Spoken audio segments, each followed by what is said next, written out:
If you've ever been underestimated, if you've ever been made to feel small just because you don't wear designer clothes or have a famous last name, then you need to hear this story. The sting of that slap across my face is something I'll never forget. In front of a crowd of the city's most powerful people, a woman named Beatrice Vanderbilt tried to break me.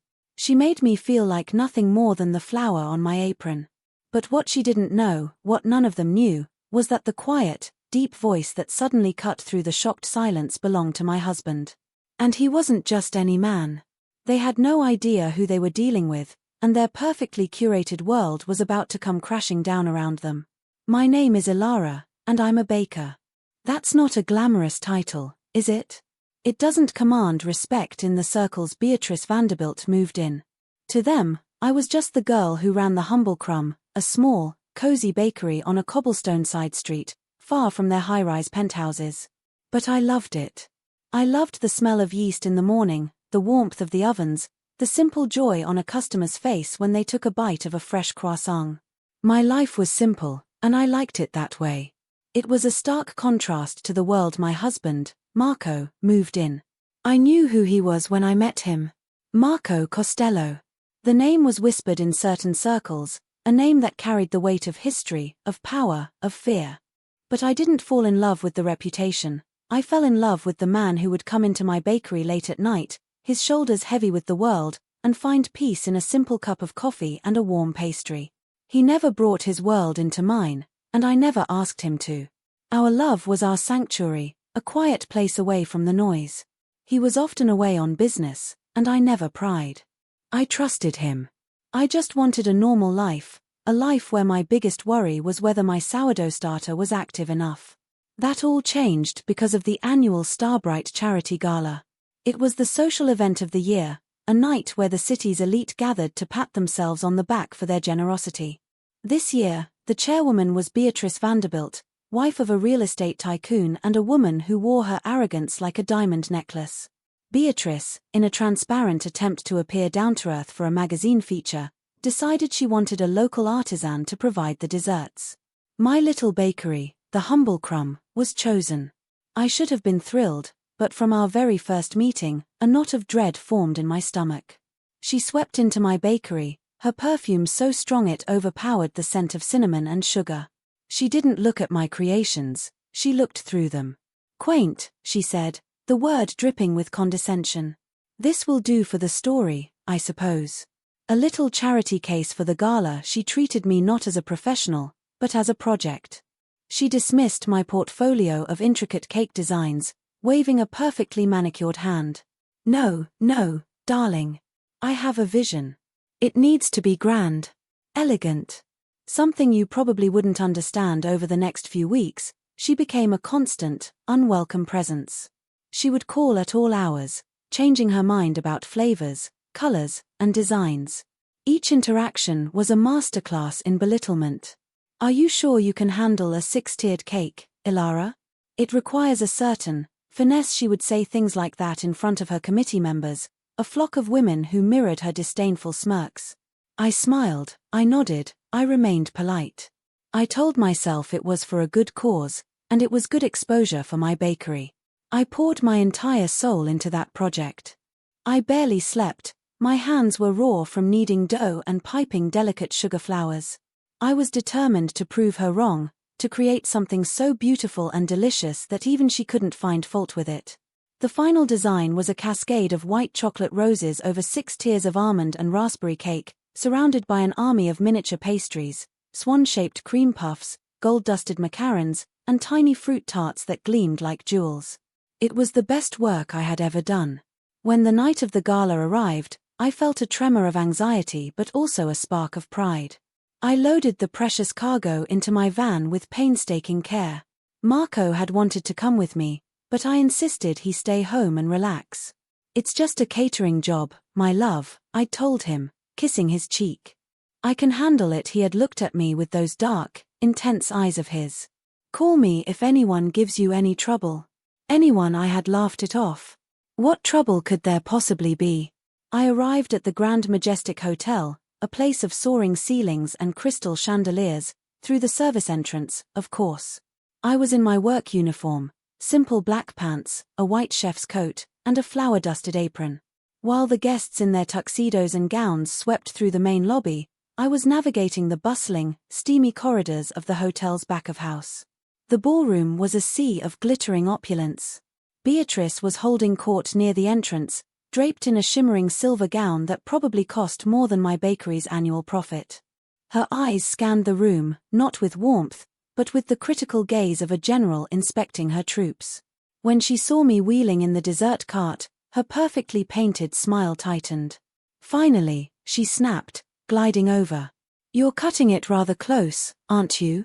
I ignored the barb, focusing on setting up the display on the grand table designated for it. As I carefully placed the last macaron, I couldn't help but feel a surge of satisfaction. It looked magnificent. Even the hotel staff who walked by paused to whisper their admiration. I took a step back, wiping a nervous hand on my apron, just as Beatrice came for her final inspection. She circled the table like a shark, her eyes narrowed. I held my breath, waiting for the verdict. For a moment, I thought I had done it. I saw a flicker of something, surprise, admiration, in her eyes. But it vanished as quickly as it appeared, replaced by her usual mask of superiority. Her gaze zeroed in on one spot on the massive six-tiered cake. "What," she said, her voice dangerously low, "is that?" She pointed a long, red-nailed finger. I leaned in. There, on the flawless white icing of the second tier, was a tiny, almost invisible smudge of pink raspberry filling, no bigger than a freckle. My heart sank. It must have happened during the transport. "Oh," I said, my voice barely a whisper. "I am so sorry, Mrs. Vanderbilt. Let me fix it right now. I have my kit, it will only take a second." It was an easy fix, a simple scrape and a dab of fresh icing. No one would ever know. But Beatrice wasn't interested in a solution. She was interested in a spectacle. "Fix it," she screeched, her voice rising and attracting the attention of the nearby guests. The murmur of conversation began to die down as people turned to look. "You want to fix it now? In front of all my guests? This is the centerpiece of the evening. This is a disaster. I assure you, it's a very minor." She laughed, a harsh, ugly sound. "You call this incompetence minor? I gave you the opportunity of a lifetime, a chance to step into a world you could only dream of, and this is how you repay me. By trying to ruin my event." Her voice was now a full-blown shout. The room was falling silent, a bubble of mortified quiet expanding from our table outwards. Faces I recognized from newspapers and magazines were all turned towards me, their expressions a mixture of pity and morbid curiosity. I felt my cheeks burn with shame. "I did not try to ruin anything," I said, trying to keep my voice steady, my hands clenched into fists at my sides. "I worked tirelessly on this. It was an accident, and I can correct it. An accident." She took a step closer, invading my personal space, her expensive perfume choking me. "Your whole existence is an accident. You are a nobody, a little baker girl I took pity on. You should be on your knees thanking me, not making excuses." The cruelty in her words was a physical blow. I felt tears welling, hot and sharp, but I refused to let them fall. I lifted my chin. "You have no right to speak to me that way. That was my mistake." For Beatrice Vanderbilt, the idea that someone like me would dare to stand up to her was unthinkable. Her face contorted into a mask of pure fury. "No right," she spat. "I have every right." And then, she did it. She raised her hand and slapped me, hard, across the face. The sound cracked through the silent ballroom like a gunshot. The force of it snapped my head to the side, and a sharp, stinging pain erupted on my cheek.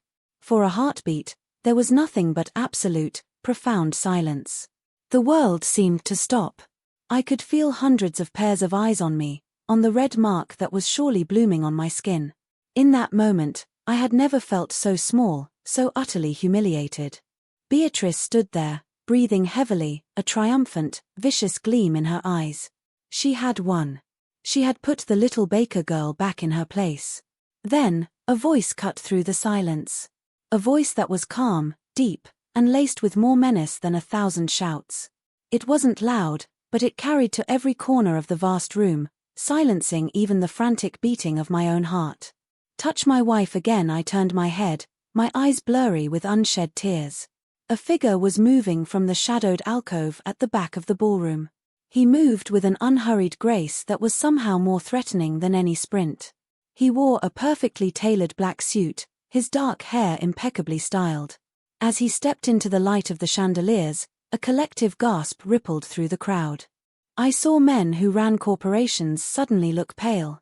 I saw women clutch their pearls, their eyes wide with disbelief and fear. It was Marco. My Marco. He hadn't stayed home. He had come, just to watch over me from a distance, to make sure I was okay. He reached my side in a few fluid strides. He didn't look at the crowd. He didn't look at Beatrice.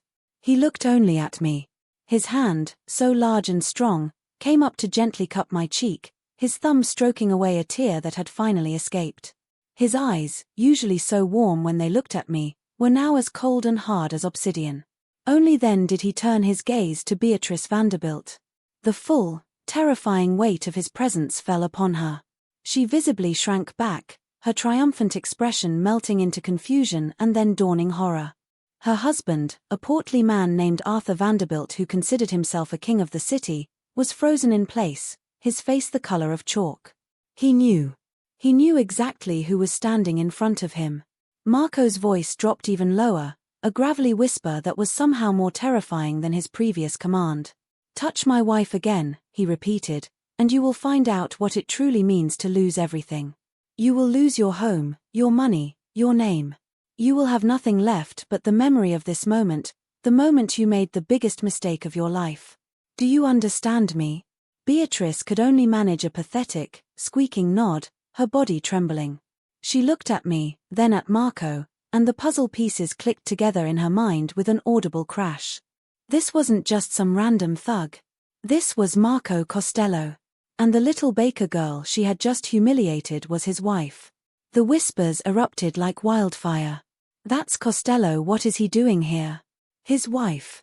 The baker is his wife." The irony was so thick I could have choked on it. Beatrice had tried to ruin me in the most opulent venue in the city, a place she considered her personal playground. Marco turned his head slightly, his gaze falling upon the hotel's general manager, a man who was now sweating profusely and wringing his hands. "Mr. Dubois," Marco said, his tone deceptively mild. "This event is over. My family owns this hotel. Everyone is to leave." Now the shock in the room was electric. Not only was the baker married to the city's most feared man, but the very ground on which the elite stood belonged to him. It was the ultimate power play, executed without a single raised voice. Beatrice's stage had just been dismantled by the man she had grievously offended. The gala descended into chaos. Staff began politely but firmly ushering stunned guests towards the exits. Arthur Vanderbilt tried to approach Marco, his hands up in a placating gesture, stammering apologies.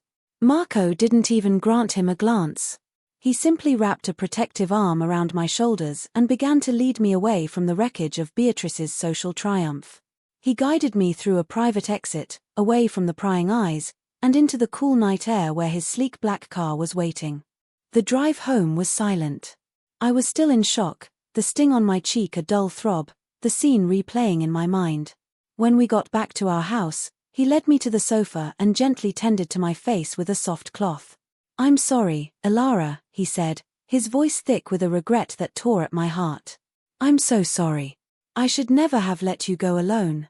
I promised to keep you safe from my world, but I failed to protect you from yours." I looked at him then, at this powerful, feared man, who looked so utterly heartbroken that I had been hurt. I put my hand over his. "You didn't fail, Marco. You were there. You saved me." The next few days were a blur of news reports and gossip. The Starbright Gala's abrupt end was the talk of the town. Beatrice and Arthur Vanderbilt disappeared from the social scene overnight. Their names were mud. Then, the real consequences began. Arthur's biggest real estate deal, a massive downtown development, fell through when the financing was mysteriously and suddenly pulled by an anonymous consortium. His other partners, smelling blood in the water and fearing association, began to back away. The Vanderbilt empire, built on arrogance and intimidation, crumbled like a dry cookie. They lost everything, just as Marco had promised. I never asked him how he did it. I didn't need to. I continued to run the humble crumb. At first, I was nervous. I thought people would be afraid to come in, or that they would treat me differently. But the opposite happened. My little bakery became more popular than ever. People came in, not just for the pastries, but to offer a kind word, a supportive smile. They saw me not as a mob wife, but as a woman who had been publicly wronged and had received a spectacular form of justice. My life with Marco didn't change. He was still the man who came home to me, seeking peace. But something in me had shifted. I had found a strength I didn't know I possessed. I learned that humility is not weakness, and that kindness is not an invitation for cruelty. So let me ask you, have you ever been judged unfairly? Have you ever been looked down upon because someone else thought they were better than you? Remember my story. Remember that you never, ever know the whole story behind a person.